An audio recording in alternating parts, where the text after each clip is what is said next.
الحمد لله حمدا كثيرا كما أمر، ونشهد أن لا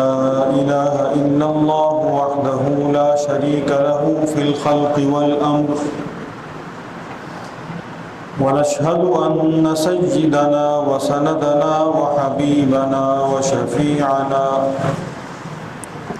وهادينا ومولانا وملجأنا وقائدنا الأعظم والنبي الأكرم والرسول الأفخم محمدا عبده ورسوله، لا نبي بعده ولا رسول بعده ولا معصوم بعده ولا إمام بعده ولا أمة بعد أمته، وسيد الخلائق والبشر، صلى الله تبارك وتعالى عليه وعلى آله وأصحابه وأزواجه وأتباعه وبارك وسلم تسليما كثيرا كثيرا. أما بعد فأعوذ بالله من الشيطان الرجيم. بسم الله الرحمن الرحيم. ويوم نبعث في كل أمة شهيدا عليهم من أنفسهم وجئنا بك شهيدا على هؤلاء ونزلنا عليك الكتاب تبيانا لكل شيء وهدى ورحمة وبشرى للمسلمين. إن الله يأمر بالعدل والإحسان وإيتاء ذي القربى وينهى عن الفحشاء والمنكر والبغي يعظكم لعلكم تذكرون. صدق الله مولانا العظيم وبلغنا رسوله النبي الصادق الوعد الأمين. تمام احباب درود پاک تلاوت فرمائیں. اللهم صل على محمد وعلى آل محمد كما صليت على إبراهيم وعلى آل إبراهيم إنك حميد مجيد. اللهم بارك على محمد وعلى آل محمد كما باركت على إبراهيم وعلى آل إبراهيم إنك حميد مجيد.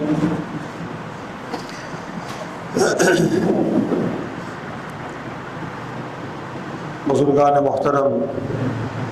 دوستوں، بھائیوں، اللہ سبحانہ و تعالی نے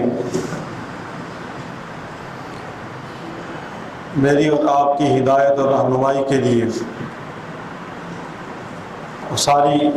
کائنات کے انسانوں کی رہنمائی کے لیے رسول اللہ صلی اللہ علیہ وسلم کو بھیجا اور ان سے محبت کو اپنی محبت قرار دیا کہ جسے اللہ سے محبت کرنی ہے اسے اس سے پہلے نبی صلی اللہ علیہ وسلم سے محبت کرنی ہوگی، اور جو یہ چاہتا ہے کہ اللہ اس سے محبت کرنے والے ہو جائیں تو اس کے لیے بھی ضروری یہ ہے کہ وہ اللہ کے نبی صلی اللہ علیہ وسلم سے محبت کرے. نبی صلی اللہ علیہ وسلم کی محبت کا مطلب کیا ہے؟ قرآن کریم نے ہی ایک لفظ کے اندر اس کی وضاحت فرما دی، فاتبعونی، کہ نبی سے محبت کا مطلب کہ اس کی اطاعت ہے، اس کی فرما برداری ہے، وہ جن کاموں کا حکم دے انہیں کرنا ہے، جن سے منع فرما دے ان سے باز رہنا ہے، جس کو نبی حلال کہہ دیں وہ حلال ہے، جسے نبی حرام فرما دیں وہ حرام ہے، جسے نبی کہہ دیں کہ اس کو دیکھنا جائز ہے اسے دیکھنا جائز ہے، اور جس کے متعلق نبی فرما دیں کہ اس پر نگاہ ڈالنا بھی غلط ہے تو وہاں سے نگاہ کو بچانا عین ایمان ہے۔ تو در حقیقت اللہ سبحانہ و تعالیٰ کی محبت کا حصول رسول اللہ صلی اللہ علیہ وسلم سے محبت میں ہے، اور نبی علیہ الصلوۃ والسلام کی محبت کا مطلب ان کی اطاعت کرنا ہے، اور یہ اطاعت یہ اصل مقصود ہے۔ سارے کا سارا دین اسی لفظ فاتبعونی، میری اتباع کرو، میری اطاعت کرو، میری فرما برداری کرو، پورے کا پورا دین اس ایک لفظ کے اندر آ گیا، اس میں سمو گیا سب کچھ۔ نبی صلی اللہ علیہ وسلم کی اطاعت یقیناً اللہ کے نافرمانی میں تو ہے نہیں، جو وہ کہہ رہے ہیں وہ اللہ سے سن کر کہہ رہے ہیں، اللہ سے حاصل کر کے امت کو منتقل فرما رہے ہیں، اپنی مرضی نبی کر نہیں سکتا، ہے تو قرآن کا اعلان ہے، وَمَا يَنطِقُ عَنِ الْهَوَىٰ إِنْ هُوَ إِلَّا وَحْيٌ يُوحَىٰ، کہ حضور صلی اللہ علیہ وسلم اپنی مرضی سے کچھ نہیں بولتے جب تک کہ اللہ کی وحی اللہ کا منشا اور اذن نہیں ہوتا۔ کفار نے حضور علیہ السلام سے بارہا یہ مطالبہ کیا کہ آپ دین میں کچھ نرمی کر دیں، بعض احکامات میں کہیں پر کوئی تبدیلی کر دیں، کہیں کوئی تھوڑا بہت رد و بدل ہو جائے، اس کے اندر کوئی راستہ، کوئی ہمیں اپنی خواہشات تھوڑی پوری کرنے کا موقع مل جائے، کچھ تو سپیس ہمیں دی جائے اس کے اندر۔ تو یہی فرمایا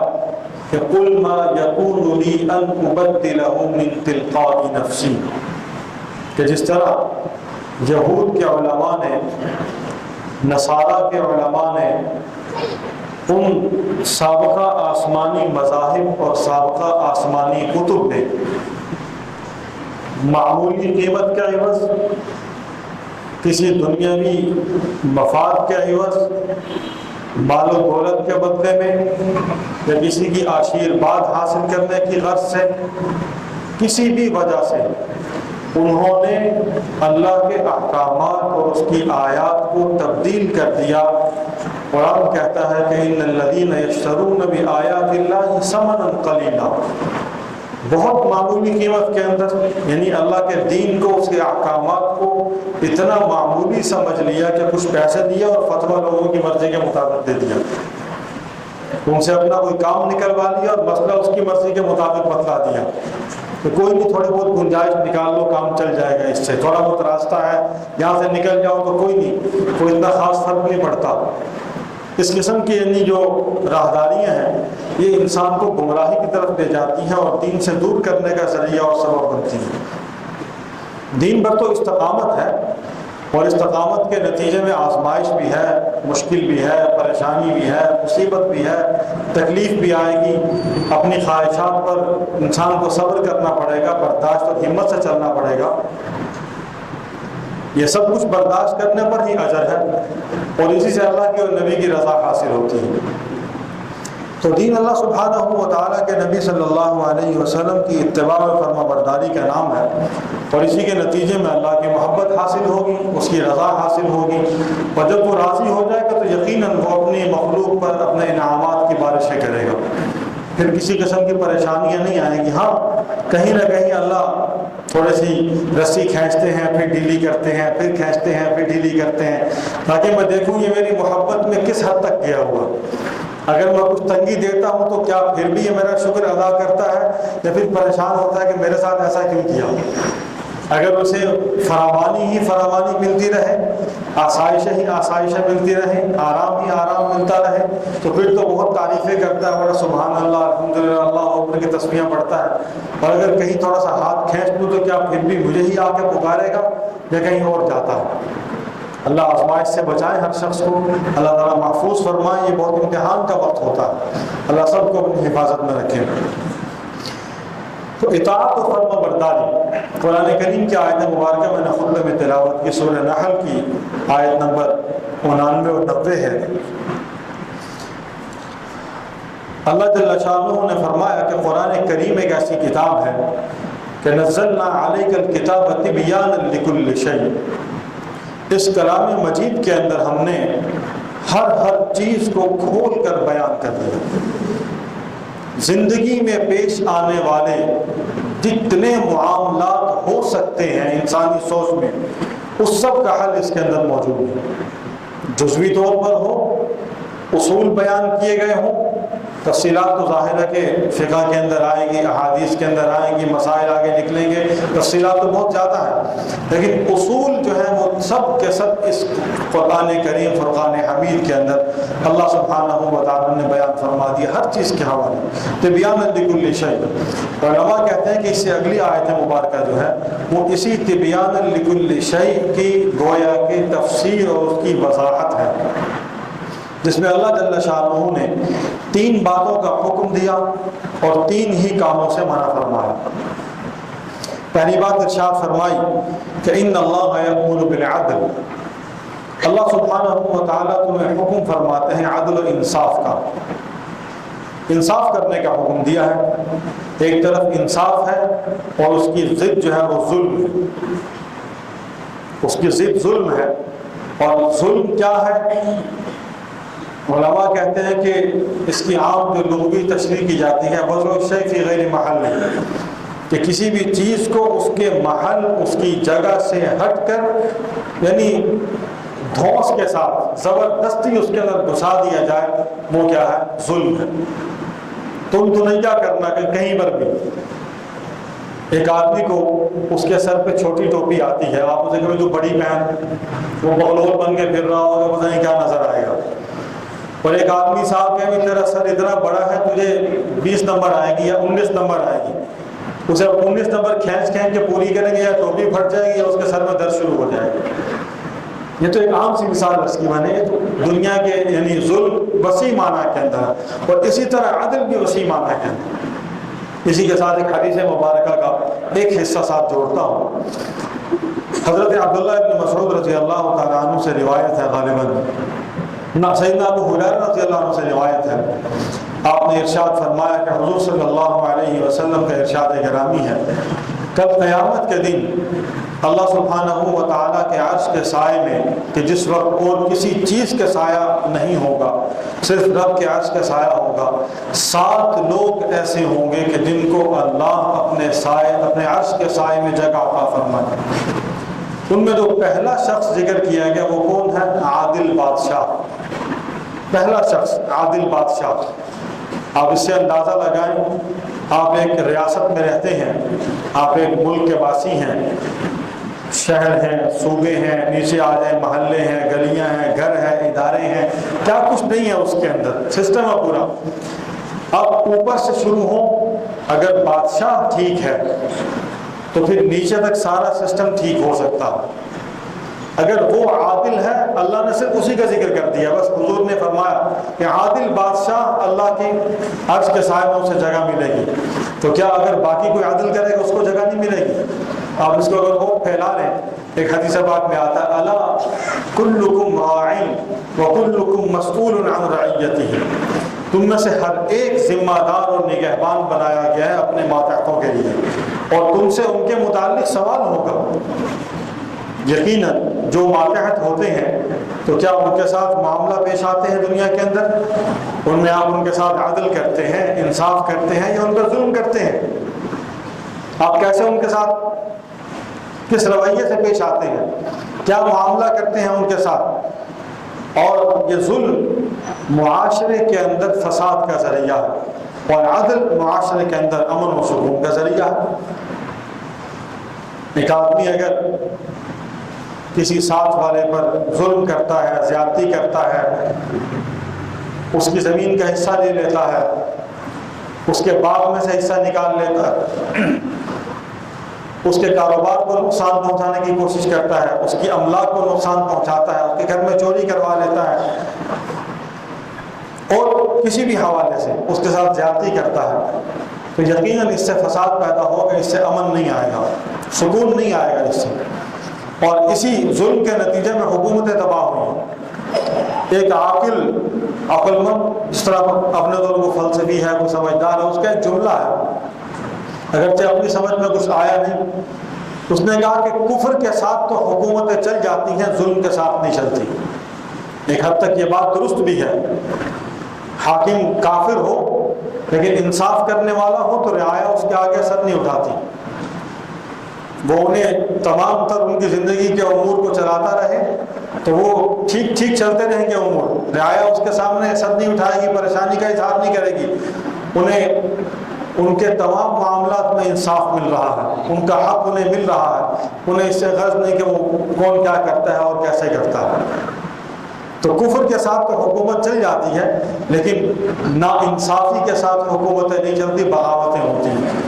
فساد پیدا ہوتا ہے اور استحکام نہیں رہتا، اور یقیناً جہاں استحکام نہ ہو کسی بھی حوالے سے تو وہ حکومت کبھی بھی کامیاب نہیں ہوتی۔ ہم اپنے ملک کا حال دیکھیں، کون سی حکومت ہے جو مستحکم رہی ہے، 1 سال 2 سال 3 سال 5 سال بھی کوئی رہی ہے تو اس کے اندر بھی کہیں نہ کہیں فساد رہا۔ وجہ یہ کہ سسٹم ہی ہم نے ایسا قائم کر رکھا ہے ماشاءاللہ سے کہ جس میں انصاف کا تو تصور بھی نہیں ہو سکتا، ایسا نظام ہم نے ترتیب دیا ہے کہ آپ جہاں پر قدم رکھیں گے وہاں پہ آپ کو کہیں نہ کہیں وہ گناہ کی طرف کہیں گے بھی یہ کام کرو تو پھر آپ کو آپ کا حق ملے گا ورنہ نہیں ملے گا۔ قرآن کریم میں ارشاد فرمایا گیا، یا ایھا الذین آمنوا کونوا قوامین بالقسط شہداء للہ ولو علی انفسکم او الوالدین والاقربین ان یکن غنیا او فقیرا فاللہ اولی بہما۔ قرآن نے کہا کہ کونوا قوامین بالقسط، انصاف کے ساتھ کھڑے ہو جاؤ، بس ظلم کے ساتھ نہ کھڑے ہو، انصاف کے ساتھ کھڑے رہو۔ اور اب اس میں ہم اپنا معاشرہ دیکھیں، رکاوٹ کہاں پیدا ہوتی ہے؟ سب سے پہلے مجھے انصاف قائم کرنے میں، 2 لوگوں کے درمیان فیصلہ کرنے میں، میرا باپ درمیان میں آ گیا تو میں کیا سوچوں گا؟ اس کی اپنی ذوی القربا کا خیال کروں، اپنے باپ کا خیال کروں، اپنی ماں کا خیال کروں، جب میں حقدار کو اس کا حق دوں۔ ظلم میرے باپ نے کیا، ظالم یہ ہے، ناانصافی یہ کر رہا ہے، حق یہ مار رہا ہے، اس کا زیادتی اس کی طرف سے ہو رہی ہے، اور دوسرا آدمی جو حق پر ہے مجھ سے حق طلب کرنے آیا، اب میں نے فیصلہ کرنا ہے، درمیان میں رکاوٹ باپ ہے، ماں ہے، بھائی ہے، دوست ہے، رشتہ دار ہے، اولاد ہے، یہ رشتے ہیں، سفارش ہے، اپنے سے اوپر والے افسر کا آرڈر ہے، بہت ساری قرآن نے واضح الفاظ میں ارشاد فرمایا، وَلَوْ عَلَىٰ أَنفُسِكُمْ، تمہاری ذات بھی اس میں رکاوٹ ہو سکتی ہے، تمہارا دشمن ہے لیکن اگر اس کا کیس تمہارے پاس آ کے، تمہاری دشمنی اپنی جگہ، فیصلہ تم نے اس کیس کا کرنا ہے، لڑائی تمہاری اس کے ساتھ اپنے معاملے کے اندر ہے، اپنی لڑائی کو دوسرے معاملے میں داخل کرو گے، تم ظلم کر رہے ہو، زیادتی کر رہے ہو، تمہارے وجود، تمہاری ذات، تمہاری انا، تمہارا نفس، تمہاری خواہش، ذاتی مرضی، وہ اس کے حق اور اس کے انصاف کی راہ میں رکاوٹ بن رہی، زیادتی کر رہے ہو، اسے انصاف نہیں دے رہے۔ فرمایا کہ تمہاری ذات اور اوی الوالدین، تمہارے والدین، والاقربین، تمہارے قریبی رشتہ دار، اعزاء، اقارب، دوست، احباب، سفارشیں، یہ سب کچھ۔ آگے فرمایا ان یکن غنیا او فقیرا، وہ غنی ہو یا فقیر ہو، وہ تم سے انصاف لینے آیا ہے۔ یہ نہیں کہ اگر کوئی مالدار سامنے آ گیا، وہ ظلم پر ہو تو بھی چونکہ میرا اس سے مفاد وابستہ ہے، لہٰذا یا وہ اپنی اپروچ استعمال کر کے آتا ہے، اس کے نتیجے میں اس کو حق مل جاتا ہے، اسے زمین مل جاتی ہے، اسے مکان مل جاتا ہے، اسے اپنا مال واپس مل جاتا ہے، اس کی چوری واپس ہو جاتی ہے، یا وہ زبردستی کہیں سے وہ قبضہ کسی مال پہ قبضہ کر کے اس پہ غاصب ہو کے بیٹھا ہے تو اس کا فیصلہ اس کے حق میں کر دیا جاتا ہے۔ کیوں؟ اس لیے کہ وہ مالدار ہے، اس کی اپروچ ہے، اس کے اختیارات ہیں، اس کے پاس وسائل ہیں، لہذا وہ انہیں استعمال کر کے وہاں تک پہنچ جائے گا۔ اب وہ حق پر ہے تو بھی حق لے سکتا ہے، نا حق پر ہے تو بھی چھین سکتا ہے، اس کے پاس سارے راستے موجود ہیں۔ یہ سسٹم ہے ہمارا، اس کی خرابی ہے، اور اس خرابی کی بنیاد پر ہمارے پورے ملک کا نظام تلپٹ ہے، پورا نظام برباد ہے۔ اور قرآن نے پہلی نشاندہی کی کہ تمہارا وجود رکاوٹ ہوگا، تمہارے رشتہ دار رکاوٹ بنیں گے، دوست احباب رکاوٹ بنیں گے اس کے اندر، لہٰذا انصاف قائم کرو۔ ظلم کرو گے تو اس سے خرابی پیدا ہوگی، اور اس کے نتیجے میں اللہ کا عذاب آتا ہے، اور اللہ اس کے لیے جو اسباب بنتے ہیں اس کا ذکر بھی فرما دیا کہ جب کوئی قوم باز نہیں آتی، ناانصافی زیادہ ہو جاتی ہے، ظلم زیادہ ہوتا ہے اور اللہ کی نافرمانی بڑھ جاتی ہے، تو پھر اللہ سبحانہ و تعالیٰ کی ناراضی غالب آ جاتی ہے، اور پھر اللہ اس علاقے کے، اس قوم کے اشرافیہ، بڑے صاحب اقتدار، ان میں ایسی برائیاں پیدا کر دیتے ہیں، ایسی برے اعمال کی کثرت ان کے اندر ہو جاتی ہے کہ جب وہ ان میں حد سے تجاوز کر جاتے ہیں تو اللہ کا فیصلہ پورا ہو جاتا ہے، پھر اللہ ان پہ عذاب نازل کرتے ہیں۔ وَإِذَا أَرَدْنَا أَن نُهْلِكَ قَرْيَةً أَمَرْنَا مُتْرَ فِيهَا فَفَسَقُوا فِيهَا فَحَقَّ عَلَيْهَا الْقَوْلُ فَدَمَّرْنَاهَا تَدْمِيرًا۔ اللہ فرماتے ہیں کہ اذا اردنا ان نهلك قرية امرنا متر فيها ففسقوا فيها فحق عليها القول۔ جب کسی قوم کی ہلاکت کا، کسی بستی کی ہلاکت کا ہم ارادہ کرتے ہیں تو پھر وہاں کے جو بڑے لوگ ہیں، مالدار طبقہ ہے، امراء ہیں، رؤساء ہیں، وزراء ہیں، بادشاہ تک، یہ ساری اوپر کی کریم اسٹیبلشمنٹ جسے آپ کہہ رہے ہیں آج کے دور میں، اور جتنے یعنی ان کے ماتحت چلنے والے دیگر لوگ جن کے ہاتھ میں زمام اقتدار ہے، جن کے فیصلوں سے، جن کی باتوں سے، جن کی انگلیوں کے اشاروں سے، جن کے قلم کے چلنے سے پوری قوم کے نہیں، پوری امت کے فیصلے ہو رہے ہیں، عجیب و غریب حالات ہیں، پورے ملک کے فیصلے ہو رہے ہیں، تباہی و بربادی کی طرف لے کر جا رہے ہیں۔ چند لوگ ہیں اور پورے نظام کو انہوں نے اپنے شکنجے میں لے رکھا، اس لیے کہ وہ کسی کے اعلی کار بن کے کام کر رہے ہیں، وہ محمد الرسول اللہ کی اتباع اور فرما برداری میں کام نہیں کر رہے صلی اللہ علیہ وسلم۔ ہمارے جب عذاب آتا تو پھر یوں آتا، یہ بغاوت ہو جاتی ہے۔ اس سے بڑی بغاوت کیا ہے؟ سودی نظام ہمارے ہاں چل رہا ہے، اللہ سے بغاوت ہے۔ ہمارا پوری شب و روز کا سارا سسٹم ہمارا جھوٹ پر چل رہا ہے، دھوکے پہ چل رہا ہے، ناانصافی پہ چل رہا ہے۔ صبح سے لے کر شام تک ہم تاجر ہیں، ہم کاروبار میں کیا جھوٹ نہیں بولتے، ہم ایک ایک سودا بیچتے ہوئے 2-2 روپے کے پیچھے کہتے ہیں میں گھر میں اتنے کا پڑا، ہمیں تو بچتا ہی کچھ نہیں اس کے اندر، پیچھے رہتا کیا ہے ہمیں؟ بھائی آپ کہتے ہیں کہ منافع تھوڑا ملتا، بھائی اتنی بچت نہیں ہوتی، اتنی گنجائش نہیں ہے، الفاظ تبدیل ہو سکتے ہیں، اچھے انداز سے بات ہو سکتی ہے۔ آپ دیکھیں نا، اگلوں نے ڈبل سے بھی زیادہ منافع لے کر اور ہماری نفسیات سے کھیلا، جناب یہ کیا برانڈ ہے، اور برانڈ کا مال آپ لیں گے تو اس میں بہت اچھی کوالٹی ہوتی ہے، بڑا اچھا معیار ہوتا ہے، لہذا جہاں آپ جائیں تو اس دکان پر جا کر آپ نے دوسری بات نہیں کرنی، بس آپ جائیں، ریٹ دیکھیں، 6000 کا سودا اٹھائیں، پیسے دیں، واپس آ جائیں، دوسری بات نہیں کرنی اس کے اندر۔ اور یہی آپ حسینہ کے بازار چلے جائیں تو وہاں سے آپ یعنی بحث کرنا شروع کرتے ہیں، 2000 سے نیچے آتے آتے آتے آپ 1200 پہ آنکھوں سے ٹک لگاتے ہیں۔ اس کے دوران آپ نے بھی کتنا جھوٹ بولا اور اس نے بھی کتنا جھوٹ بولا، ایک حد تک انہوں نے جان چھڑا لی، لیکن اس کے نتیجے میں ان کی طرف سے ظلم کیا ہے کہ جتنا منافع جائز بنتا ہے اس سے کئی گنا بڑھا کر لیتے ہیں کہ آدمی کی استطاعت بھی نہیں ہے۔ لیکن ہمارے ہاں معاشرے کا جبر یہ ہے کہ ہم بھی کہتے ہیں کہ اس کے نیچے تو ہم نے بھی سوٹ نہیں پہننا، اس سے کم کا کپڑا تو ہم نے بھی نہیں لینا۔ خرابی جانبین سے پیدا ہوتی ہے، مسائل ہر طرف سے ہیں۔ تو فرمایا کہ اللہ جب کسی قوم کو تباہ کرنے کا ارادہ فرماتے ہیں تو ان کے اندر اس قسم کی بغاوتیں پیدا ہوتی ہیں، رب کی نافرمانی پیدا ہوتی ہے، اس کے نتیجے میں مسائل بڑھتے ہیں۔ فرمایا کہ یأمر بالعدل، انصاف قائم کر دو، ظلم ختم کر دو تو اللہ سبحانہ و تعالی امن کا ماحول پیدا کر دیں گے۔ دوسرا فرمایا والاحسان، علماء کہتے ہیں احسان یہ عدل سے بھی اونچا درجہ، ان اللہ یأمر بالعدل والاحسان، احسان یہ عدل سے بھی اونچا درجہ ہے۔ ایک ہے کہ آدمی کسی کے ساتھ اس کا حق اسے اتنا دے دے، اور ایک ہے کہ کچھ اوپر اگر وہ لیتا ہے تو وہ بھی اسے دے دے، یار تو لے جا، تو جا، تو راضی ہو جا۔ بھائیوں میں وراثت میں جھگڑا ہو جاتا ہے، میرا حصہ اتنا بنتا ہے، میرا حصہ اتنا بنتا ہے، میرا حصہ اتنا بنتا ہے، وہ برابر کا تقسیم کر لیتا ہے،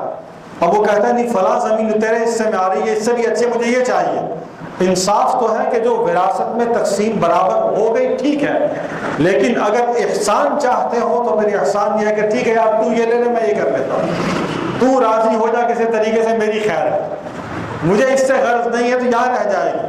میں اس پہ محنت کر لوں گا، اس پہ تھوڑا سا پیسہ لگا لوں گا، یا ابھی زراعت کے قابل نہیں تو اس کو میں اس قابل بنا لوں گا، تو جو ذرا اچھا حصہ بولے تو اپنا کام شروع کر، مجھے چھوڑ دے۔ میں نے ایسا شخص دیکھا ہے، آج بھی زندہ ہے، کہ جس نے اپنی بھائیوں کی تقسیم میں سے وہ زمین لی جو سخت زمین تھی، جس پر محنت زیادہ ہونی تھی، اس نے وہ لی، اس نے کہا کہ میں ہوں جسے شوق ہے ذمہ داری کرنے کا، مجھے شوق ہے تو میں اپنے شوق کے تحت کام کر لوں گا، میں اس کو بنا لوں گا، لیکن باقیوں نے ٹھیکے میں دیں، ان کو ٹھیکہ بھی نہیں ملنا، یہاں سے ان کا کچھ بھی نہیں بننا، زمین تو برابر کی مل رہی ہے، لہٰذا میں وہ حصے لے لوں تو باقی اپنا اپنا حصہ جو چننا ہے چن لوں۔ تو اس کے نتیجے میں احسان ہے۔ عدل کا تقاضا اور تھا، جو حصے میں آ گیا، باپ کی وراثت تقسیم ہو گئی، حصہ حصہ بن گیا ٹھیک ہے، لیکن اگر کسی نے تقاضا کر دیا تو اس نے ٹھیک ہے تم وہ لے لو، مجھے وہ دے دو، میں اس کو بنا لوں گا، کر لوں گا۔ تو مربت کے ساتھ جو عدل کا تقاضا ہے اس سے آگے بڑھ کر ترحم کے ساتھ، تلطف کرتے ہوئے، ترحم کرتے ہوئے، اس کے اوپر یعنی مہربانی کرتے ہوئے مزید اسے کچھ عطا کر دو، مزید اسے کچھ نواز دو، ہمارا کہ احسان یہ ہے۔ اور یہ کیوں کرے گا؟ وہ کیوں کرے گا؟ یہ وہ بطور عبادت کے کرے گا، اسے کار ثواب سمجھ کے کرے گا، اس پر احسان جتلانے کے لیے نہیں کرے گا کہ ساری زندگی پر اسے اپنے اس احسان کے نیچے دبا کے رکھے کہ نہیں میں نے تیرے ساتھ یہ بھلائی کی تو میرا یہ کام بھی کر کے دے، میں نے یہ بھلائی کی تو مجھے یہ بھی فائدہ پہنچا، اس مقصد کے لیے نہیں۔ اگر یہ کام کیا ہے تو کس مقصد کے لیے؟ اللہ سبحانہ و تعالیٰ کی رضا حاصل کرنے کے لیے۔ اور وہ رضا کیا ہے؟ احسان کا مطلب کیا ہے؟ ایک تو یہ کہ ہم نے احسان کر دیا کسی پر، بھلائی کر دی، خیر خواہی کر دی کسی کے ساتھ، اور دوسرا معنی حضور صلی اللہ علیہ وسلم کی حدیث مبارکہ سے ہم حدیث جبریل کہتے ہیں کہ سیدنا جبریل حضور علیہ الصلوۃ والسلام کی بارگاہ کے اندر انسانی شکل میں آتے ہیں، آپ سے گفتگو کرتے ہیں، آپ کے گھٹنوں کے ساتھ گھٹنے ملا کے سامنے بیٹھتے ہیں، اور صحابہ انہیں پہلی مرتبہ میں پہچان بھی نہیں پاتے کہ کون آدمی ہے، کہاں سے آیا ہے۔ انہوں نے کچھ سوالات کیے، ان میں ایک سوال یہ بھی کیا کہ مل احسان یا رسول اللہ صلی اللہ علیہ وسلم، یا رسول اللہ احسان کیا ہے؟ احسان کیا ہے؟ آپ نے فرمایا ان تعبد اللہ کأنک تراہ فإن لم تکن تراہ فإنہ یراہ، اللہ کی بندگی کرو، اللہ کی عبادت کرو، اس کی رضا والے اعمال کرو، کس کیفیت کے ساتھ؟ ان تعبد اللہ کأنک تراہ، کأنک تراہ، اس طرح کہ اس حال میں کہ تمہیں یہ احساس ہو کہ میں رب کو دیکھ رہا ہوں۔ اتنا بڑا مقام، اتنا بڑا مقام تصوف کی اصطلاح کے اندر یہ یعنی کمال ہے، تصوف کا کمال ہے۔ ہماری مجلس اعرار اسلام کے امیر تھے حضرت مولانا حبیب الرحمن لدھیانوی رحمۃ اللہ علیہ، اور بانی ارکان میں شامل ہیں، حضرت امیر شریعت رحمۃ اللہ علیہ کے رفقا میں سے تھے۔ وہ ایک مرتبہ رائے پور کا سفر کر رہے تھے، رمضان مبارک کا غالب مہینہ تھا یا اس سے ہٹ کے، انہوں نے اپنی آبیدی میں ذکر فرمایا اس کا کہ میں راستے میں رکا، مجھے یہ جملہ پھنسا ہوا تھا، اس کا مطلب کیا ہے؟ اور تصوف کی تشریح پسند ہے کہ تصوف کا اعلیٰ معیار کیا ہو سکتا ہے، کم سے کم کیا ہے اور اعلیٰ سے اعلیٰ کیا، مجھے سمجھایا جائے۔ کہنے کہ میں مولانا شیخ الحدیث مولانا زکریا صاحب رحمۃ اللہ علیہ کے حاضر ہوا سہارنپور میں، ان سے ملاقات کی تو میں نے کہا کہ میں آگے جا رہا ہوں، ایک سوال آپ کے ذمے کر کے جاتا ہوں، آپ اس سوال کے اوپر غور فرمائیں، رائے پور سے واپسی پر آپ سے اس کا جواب دوں گا۔ انہوں نے سوال کیا کہ سوال یہ ہے کہ تصوف جو ہے یہ کیا ہے، یعنی اس کا کم سے کم درجہ، اعلیٰ سے اعلیٰ درجہ، مجھے صحیح الفاظ پورے ذہن میں نہیں اس وقت، تو اپنی طرف سے انہوں نے بہت بڑا سوال کیا اللہ سبحانہ و تعالیٰ نے شیخ الحدیث مولانا زکریا رحمۃ اللہ علیہ کو بہت مقام عطا فرمایا تھا، بڑا مرتبہ عطا فرمایا تھا، بڑا علمی استحضار عطا فرمایا تھا. تو حضرت نے کہا بھائی اتنا انتظار کیوں کرتے ہو، ابھی سنتے جاؤ. تو ایک ہی جملے کے اندر یہی حدیث مبارکہ کا ٹکڑا پڑھ دیا اور فرمایا کہ حضور صلی اللہ علیہ وسلم نے ارشاد فرمایا ہے ان تعبد اللہ کأنک تراہ. یہ اعلیٰ مقام ہے تصوف کا، کمال ہے اس کے اندر کہ تم اس مقام پہ کھڑے ہو کہ جب بھی تم کوئی نیک کام کرو تو یہ استحضار ہو کہ اللہ مجھے دیکھ رہا،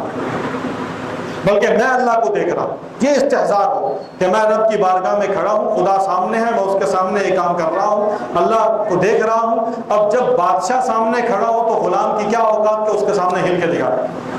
اتنا استحضار، کمال، عروج ہے یہ. اور ہمارا کہ اگر نہیں فَإِن لَمْ تَكُنْ تَرَاهُ فَإِنَّهُ يَرَاكَ، اگر یہ کیفیت پیدا نہیں ہوتی کہ تم یہ محسوس کرو کہ میں رب کو دیکھ رہا ہوں، تو یہ تو یقین ہے ہی ہے کہ اللہ تو دیکھ رہا ہوں. یہ یقین تو ہے کہ اللہ دیکھ رہا ہے. تو یہ آغاز ہے اور وہ انتہا. خدا کے احسان اگر کسی پر کرنا ہے، کسی پر یعنی رحم کرنا ہے، مہربانی کرنی ہے، شفقت کرنی ہے، عدل سے آگے تلطف و ترحم تک جانا ہے، تو پھر وہ اس کا تعلق کس کے ساتھ ہے؟ کیا اسے اپنے یعنی بارے احسان رکھو گے کہ نہیں تم میرے احسان کرے دبے رہو جب تک میں زندہ ہوں، کہ میں نے فلاں موقع میں تمہارا کام کروایا تھا، لہٰذا اب ساری زندگی میرے پاس تمہاری ایک چابی آ گئی ہے، جب لگاؤ تم سے کوئی نہ کوئی کام نکلوا دو. اے ٹی ایم کا کارڈ آ گیا، لگاؤ اس سے پیسے نکالنا، ہاں بھی میں نے وہ تمہارا کام کروایا تھا، چل آگے لگو. یہ نہیں، بلکہ میں نے کیوں کیا؟ میں نے اس لیے کیا تھا کہ اللہ مجھ سے راضی ہو جائے،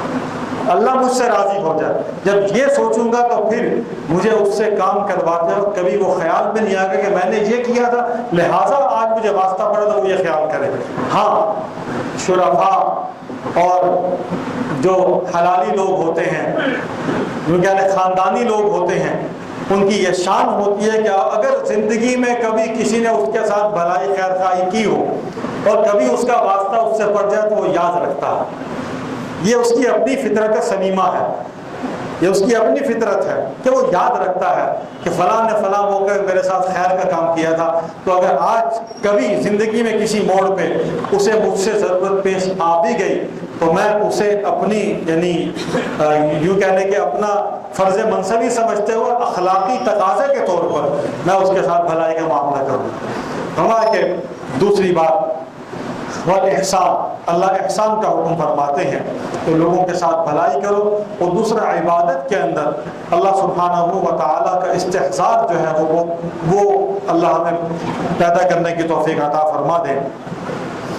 اور تیسری بات ارشاد فرمائی وَإِيتَاءِ ذِي الْقُرْبَى، کہ اپنے قریبی رشتہ داروں کو دو، قریبی رشتہ داروں کو دو.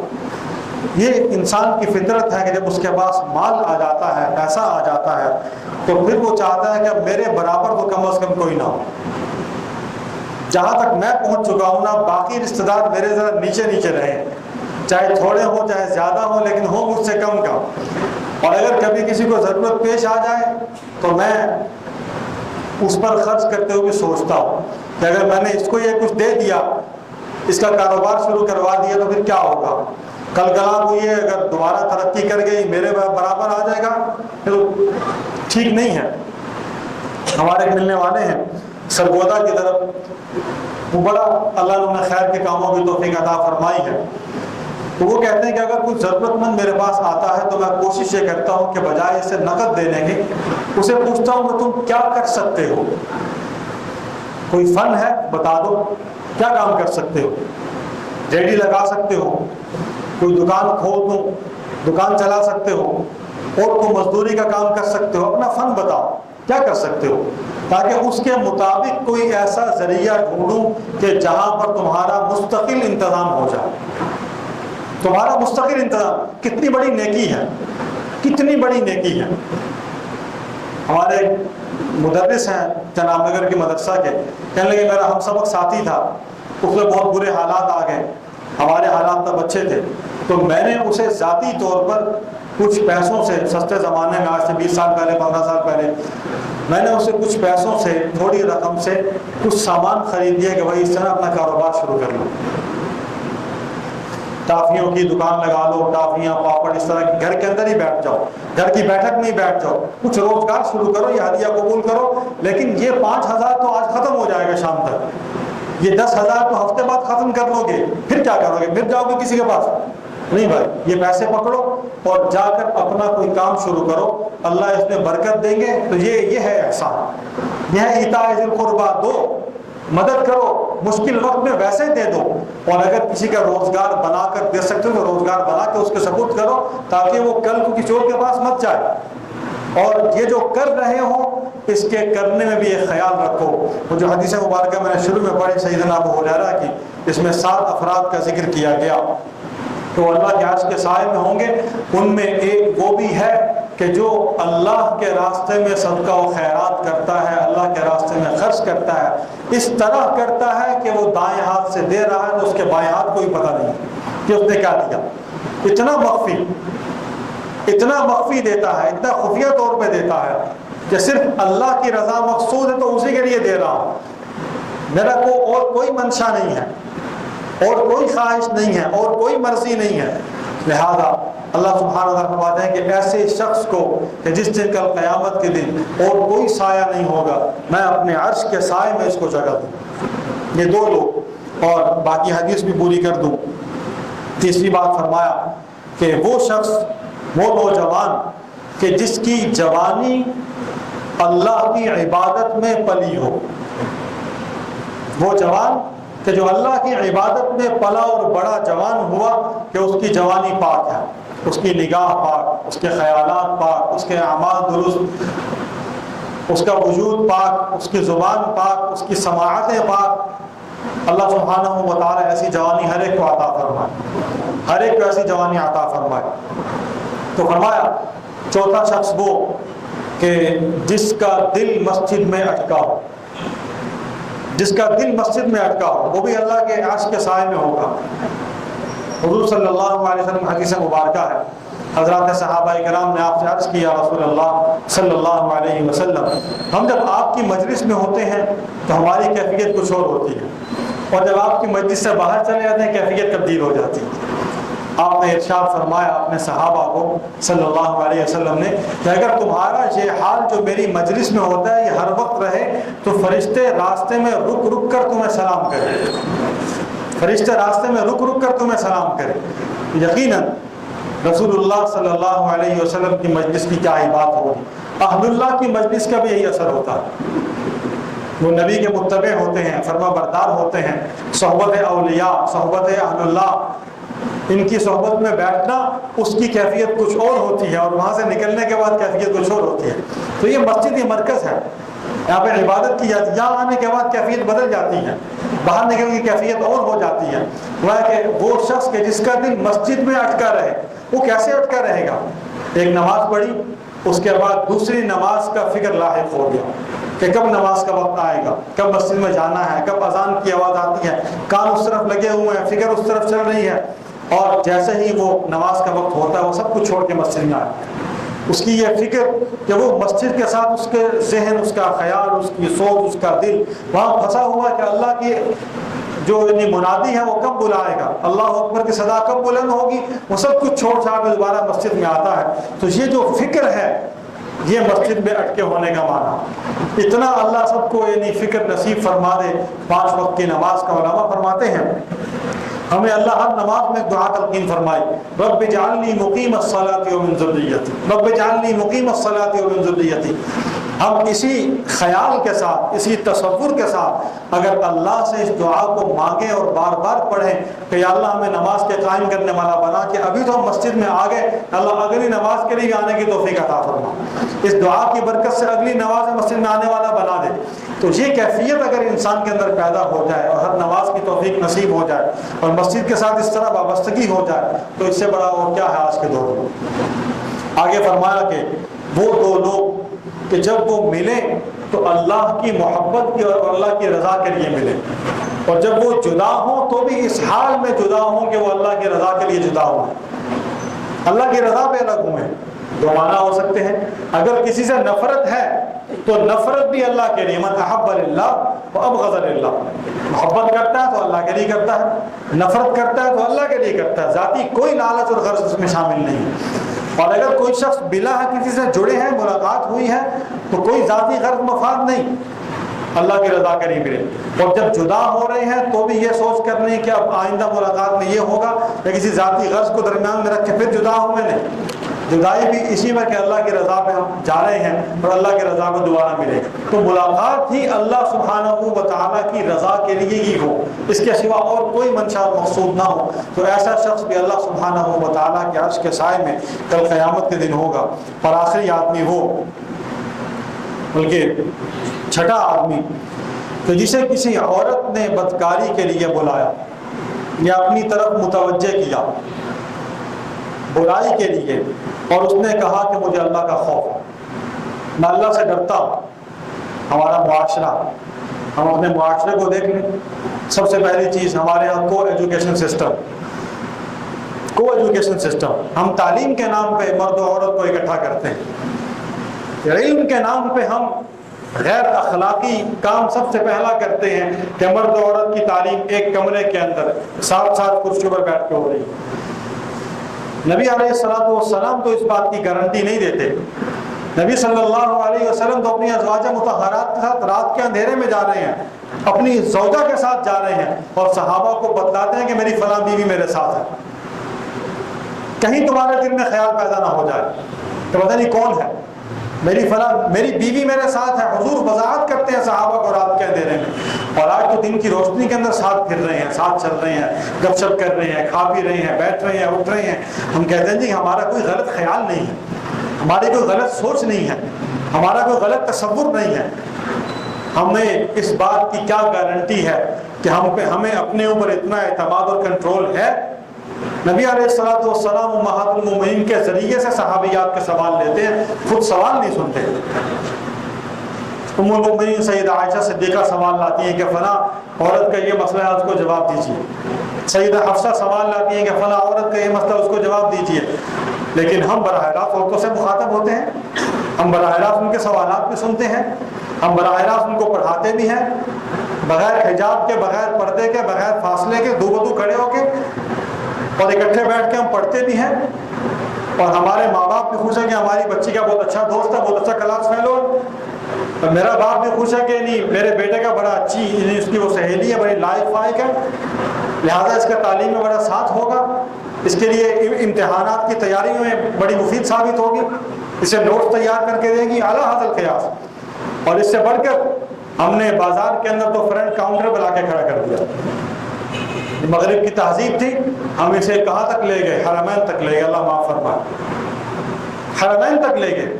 آپ ایئرپورٹ پہ جاتے ہیں احرام باندھ کر، احرام باندھے ہوئے اترتے ہیں، اور آگے آپ کو کمپنیوں کی سمیں پیش کرنے کے لیے کون آتی ہے؟ عورت آتی ہے، بغیر حجاب کے آتی ہے، منہ ننگا کر کے سامنے آتی ہے، اور قرآن حکم دیتا ہے کس کو؟ اللہ کے نبی کی بیویوں کو، نبی کی بیٹیوں کو، تمام امت کی بیٹیوں کو۔ یا ایھا النبی قل لازواجک وبناتک ونساء المؤمنین یدنین علیہن من جلابیبہن۔ قرآن کہتا ہے اے نبی اپنے گھر والیوں کو، اپنی بیٹیوں کو، اور پوری امت کی ماں بہنوں بیٹیوں کو حکم دو یدنین علیہن من جلابیبہن، انہیں کو پردہ ڈال کے نکلو باہر، وہ کالی ہے یا گوری ہے، وہ سرخ ہے یا سفید ہے، وہ کسی بھی شکل کی ہے، کسی بھی رنگ کی ہے، اللہ نے اس کے اندر کشش رکھی ہے۔ شیطان ہے، شیطان، النساء حبائل الشیطان، قرآن کہتا ہے۔ اور ہمارے کہ اگر کوئی اس طرح دعوت ہے، ہمارے پاس تو ابھی مسجد سے باہر نکلو تو انشاءاللہ رنگ برنگا ماحول ہے، ہماری مائیں بہنیں بیٹیاں ہیں، قصوروار مرد ہے، قصوروار مرد ہے کہ جسے اپنی بیوی کو ننگی ساتھ چلاتے ہوئے شرم نہیں آتی، اسے پریشانی نہیں ہوتی، اسے کبھی پریشانی، ہاں کوئی یوں کر کے کھڑا ہو جائے، تو کیوں بیٹھنا پہ ہے، بندہ اسے کہ بھائی تو لے کے کیوں باہر نکلے ہیں مائی نے، تو لے کے کیوں باہر نکلے ہیں، تم لے کے کیوں آئے ہو سامنے؟ جب آپ شہد لگائیں گے تو مکھی تو آئے گی اس کے اوپر، آپ ٹافی رکھیں گے مکھیاں تو اس کے اوپر آئیں گی، آپ اس کے اوپر کور دے دیں، حجاب ڈال دیں، پھر نہیں آئے گا کوئی، پھر نہیں آئے گا کوئی اس کے اوپر۔ ہم اسے کہتے ہیں کہ اتنے اچھے کپڑے پہنے، برقع پہننے سے وہ سارے خراب ہو جائیں گے، تو ٹھیک ہے، ٹھیک ہے، اپنی مرضی پوری کیجیے، پھر فساد ہوگا۔ پھر جو کچھ ہمارے ملک میں گزشتہ ہفتے سے ہو رہا ہے، صحیح ہے غلط، تفصیلات ابھی تک بھی کھل کے سامنے نہیں آ رہی، اس لیے کہ بہت بڑے ادارے اور بہت بڑے مگر مچھ کا ادارہ ہے، لہٰذا وہاں تک ہاتھ ڈالنا بھی تو کار عدالت ہے نا۔ یہی کسی مدرسے میں ہوتا تو ہم پوچھتے کیا ہوا ہے، کسی مدرسے میں ہوتا کوئی باپ کوئی خاموش کروا تو سکتا کسی کو، باپ پیسے لے کر بھی میڈیا خاموش نہ ہوتا، اور یہاں پر پتہ نہیں وہ دو کون لوگ ہیں، ایک کو باپ بنا دیا، ایک کو چچا بنا دیا، درمیان میں کھڑے ہو کر یعنی بندوق کی نال پہ اسے جو ہے وہ کہا جا رہا ہے گن پوائنٹ پہ کہ آپ بیان دو کہ ہماری بچی کے ساتھ ایسا کچھ معاملہ، وہ گھر میں فوت ہو گئے۔ ایک نہیں، یہ ایسے کئی واقعات ہو چکے، طویل فہرست ہے۔ اسباب کیا ہیں اس کے، اس پہ غور کیجئے۔ قرآن کہتا ہے کہ اگر عورت دعوت دے، بلائے، اس طرف جا کے مجھے اللہ کا خوف، اللہ کا ڈر ہے، ایسا ماحول، یہ تو دعوت دے تو پھر نا، ہم نے تو لا کر بازار میں کھڑا کر دیا، چوک چوراہے میں کھڑا کر دیا، اسے کون روکے گا؟ آخری بات فرمائی کہ ایسا شخص کہ جس کی آنکھیں اللہ کی یاد سے ابل پڑیں، وہ بھی تنہائی کے اندر، لوگوں کے سامنے تو ریاکاری ہو سکتی ہے، اللہ سبحانہ و تعالی مجھے اور آپ کو نبی علیہ الصلوۃ والسلام کی محبت نصیب فرمائے، اور اس محبت کا حقیقی معنی کہ آپ کی سچی اتباع نصیب فرمائے۔ وآخر دعوانا ان الحمد للہ رب العالمین۔